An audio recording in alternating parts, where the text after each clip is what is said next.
আজি মই আপোনালোকক এনেকৈ আমৰ আচাৰ বনাইছোঁ দেখুৱাম এতিয়া। বহুত ইজি হয় বনাবলৈ আৰু বহুত টেষ্টি হয়। ফাৰ্ষ্টৰ পৰা লাষ্টলৈকে চাব, যদি ভাল লাগে লাইক এটা কৰিব।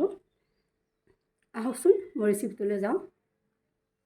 এয়া আচাৰৰ কাৰণে লৈছোঁ, কেঁচা আম লৈছোঁ, সেয়া 1.5 কেজি এনেকুৱা কেঁচা আম চব। মই একেবাৰে ধুই মোহাৰি লৈছোঁ চাফা কৰি। মই কাটি লওঁ, কাটিলে আপোনাৰ এতিয়া জ্বলা আচাৰ বনাম। এইখিনি আমি কাটি ল'ম এনেকৈ, আৰু এইখিনি আমি টুকুৰা কৰি দিম।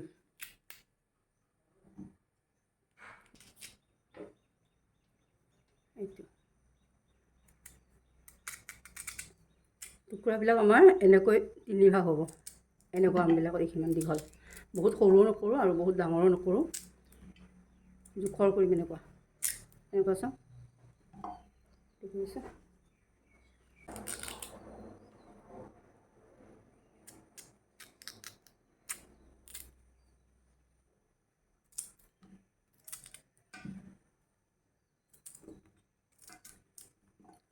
এনেকুৱা আমি গোটেইখিনি আম এনেকৈ টুকুৰা কৰি কাটি ল'ম।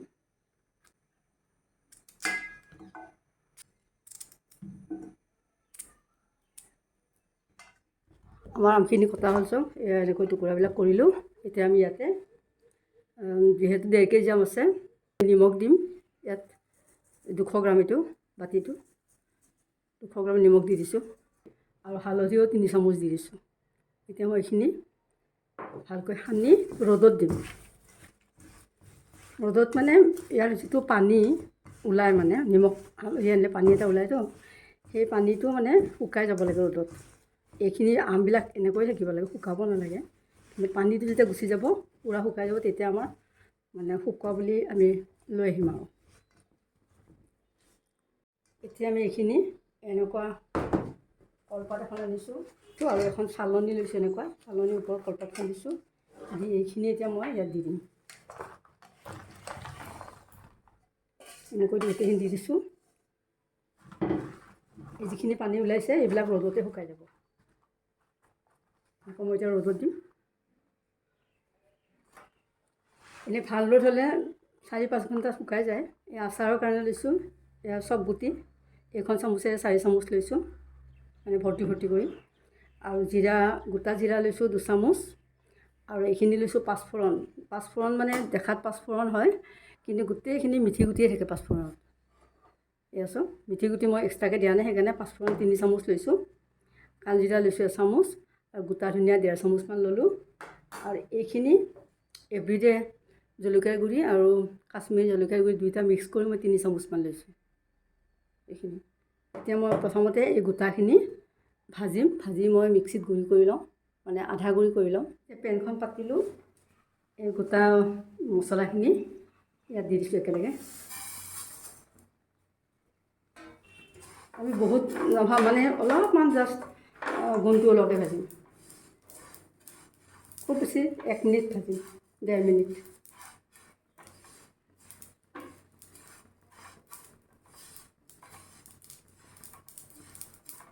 তাৰপিছত ফুটা আৰম্ভ হৈছে চব, জুইটো মই পূৰা দিছোঁ।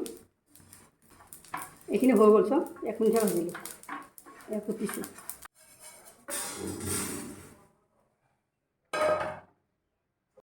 এয়া চব ৰ'দৰ পৰা আনিলোঁ, এনেকৈ শুকাইছে চব, পানীখিনি নাই চব। এয়া আমি একদম বেছি কৰি চাওক, এনেকুৱা ইমান ধুনীয়া হৈছে দেখিছেনে। এতিয়া আমি এইখিনি চৰিয়াত লৈ লওঁ।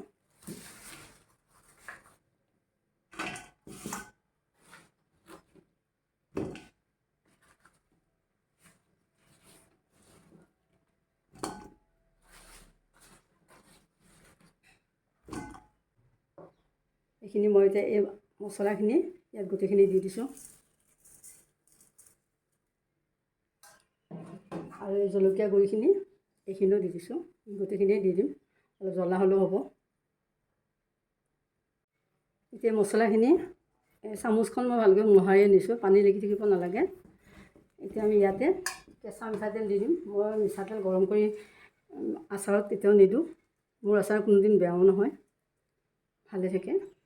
ইয়াত মই বহুত নিদিওঁ, এতিয়া অলপ জোখত দি মানে লাৰি চাৰি দিম এতিয়া। 250 গ্ৰামমান মিঠাতেল দিলোঁ। এতিয়া মই এইখিনি লাৰি দিছোঁ।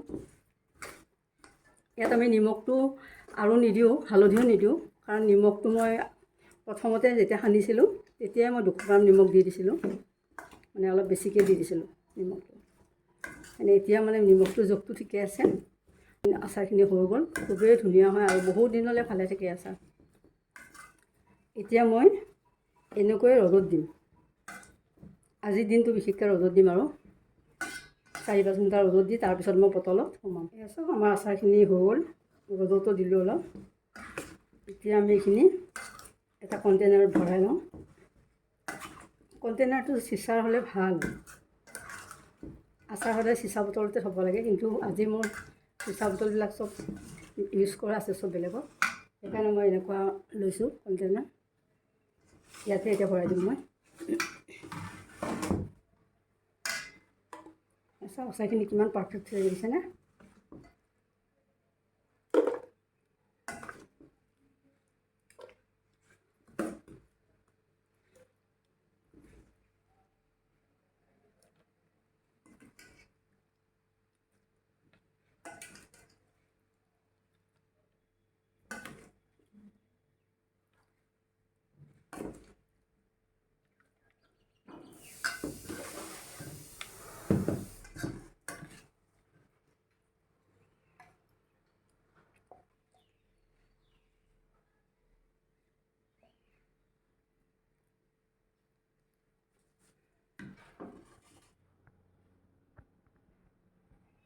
আমি যেতিয়া আচাৰখিনি বনাওঁ, প্ৰথমতে আমি এদিন দুদিন লগে লগে ৰ'দত দিব লাগে, যদি ৰ'দ থাকে।